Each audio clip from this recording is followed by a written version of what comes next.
गर्मी में जादुई घास का घर। एक बार की बात है, एक गांव में भयंकर गर्मी पड़ी हुई थी। सूरज इतना तेज था कि लोग दोपहर में घर से बाहर निकलने से डरते थे। हर कोई पसीने से तरबतर रहता था। गांव के लोग सोच में पड़ गए कि ऐसा क्या किया जाए जिससे थोड़ी राहत मिले। गांव में एक बुद्धिमान किसान था, रामलाल। उसने सोचा, अगर जानवर गर्मी में घास के नीचे बैठकर ठंडक महसूस करते हैं तो क्यों ना मैं भी अपने घर को घास से ढक दूं। उसने बहुत सारी हरी घास इकट्ठी की और अपने घर की दीवारों और छत पर लगा दी। कुछ ही दिनों में उसका घर हरे भरे पौधों जैसा दिखने लगा। घर के अंदर अब ठंडी हवा रहने लगी, जैसे कोई जादू हो गया हो। पास पड़ोस के लोग ये देखकर हैरान रह गए। एक आदमी बोला, अरे रामलाल का घर तो ठंडा रहता है, जबकि हमारा घर तो आग की तरह तपता है। दूसरा बोला, चलो हम भी अपने घर पर घास चढ़ा देते हैं। धीरे धीरे पूरे गांव ने अपने घरों को घास से ढक दिया। अब गांव में सबको गर्मी से राहत मिलने लगी। बच्चे बाहर खेलते, बुजुर्ग आराम से सोते और महिलाएं काम करती बिना पसीना बहाए। एक दिन शहर से कुछ लोग आए और उन्होंने ये देखकर कहा, वाह, ये तो बहुत बढ़िया तरीका है, सस्ता भी और पर्यावरण के लिए अच्छा भी। अब गांव के हर घर पर घास लगी हुई थी। लोग बहुत खुश थे क्योंकि गर्मी में भी उनके घर ठंडे रहते थे। लेकिन एक दिन कुछ अजीब हुआ। अचानक आई बारिश। एक शाम काले बादल छा गए और तेज बारिश शुरू हो गई। बारिश के बाद गांव के कुछ लोगों ने देखा कि उनकी दीवारों से घास गिरने लगी थी। गांव वाले परेशान हो गए, अरे रामलाल भैया, ये घास तो सड़ने लगी है, अब क्या करें। रामलाल ने हंसते हुए कहा, भाइयों, घास को टिकाए रखने के लिए हमें थोड़ी समझदारी से काम लेना होगा। अगर हम इसे साफ पानी से धोते रहें और धूप लगवाते रहें तो ये और मजबूत होगी। सबने मिलकर अपने घरों की सफाई शुरू की। कुछ दिनों बाद उनके घर पहले से भी ज्यादा सुंदर और ठंडे लगने लगे। नई समस्या, नया समाधान। गर्मी और बरसात दोनों में राहत तो थी, लेकिन सर्दी आने लगी थी। अब वही लोग बोले, अरे अब तो ठंड में ये घर बहुत ठंडा हो जाता है, क्या करें। रामलाल फिर सोच में पड़ गया। उसने कहा, सर्दी में हम इस घास के ऊपर बांस और मिट्टी की परत चढ़ा देंगे, इससे गर्मी अंदर रहेगी। गांव वालों ने वैसा ही किया। अब उनके घर हर मौसम में आरामदायक हो गए। गर्मी में ठंडे, सर्दी में गर्म और बरसात में सुरक्षित। शहर वालों की सीख। शहर से कुछ इंजीनियर और अधिकारी आए।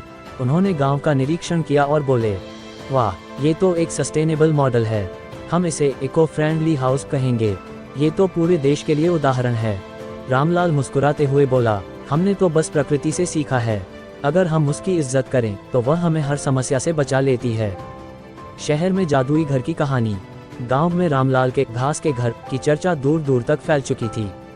एक दिन शहर के कुछ बड़े अधिकारी और इंजीनियर गांव में आए। उन्होंने रामलाल से कहा, रामलाल जी, आपका ये घास वाला घर तो कमाल का है, हम इसे शहर में भी बनाना चाहते हैं। रामलाल खुश हो गया। उसने कहा, बिल्कुल, लेकिन शहर में जगह और माहौल अलग है। वहाँ के लोग आराम पसंद हैं, तो उन्हें ये तरीका समझाना आसान नहीं होगा। शहर में प्रयोग की शुरुआत।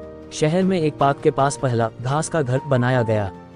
शुरू में लोग हंसते थे, अरे ये क्या, शहर में घास का घर, ये तो गांव की चीज है।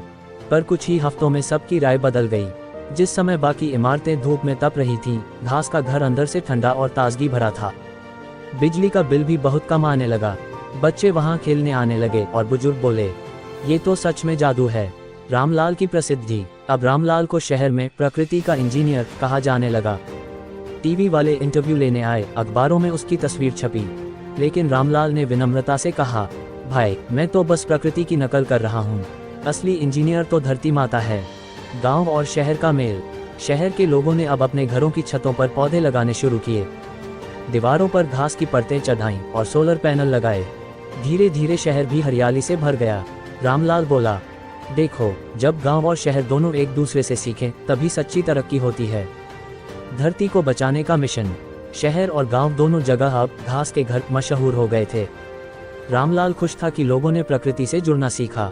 लेकिन एक दिन अखबार में एक खबर आई, कई जगहों पर पेड़ों की कटाई बढ़ रही है और तापमान फिर से बढ़ने लगा है। ये देखकर रामलाल चिंतित हो गया। उसने सोचा, अगर लोग केवल घर पर घास लगाएं और पेड़ों को काटते रहें तो असली ठंडक कभी नहीं आएगी। रामलाल का नया विचार। रामलाल ने पूरे गांव को बुलाया और कहा, अब हमें सिर्फ अपने घरों को नहीं बल्कि पूरे गांव को हरा भरा बनाना होगा। सबने मिलकर हर घर पेड़ अभियान शुरू किया। हर घर के आगे एक पेड़ लगाया गया। बच्चों ने स्कूल में पौधारोपण किया। महिलाओं ने रसोई के बचे पानी से पौधों को सींचना शुरू किया। धीरे धीरे गांव फिर से एक हरियाली की मिसाल बन गया। अगर हम धरती का ख्याल रखें तो धरती हमें हर मौसम में सुरक्षित रखेगी। सच्चा जादू इंसान में नहीं, प्रकृति के साथ उसके संबंध में है।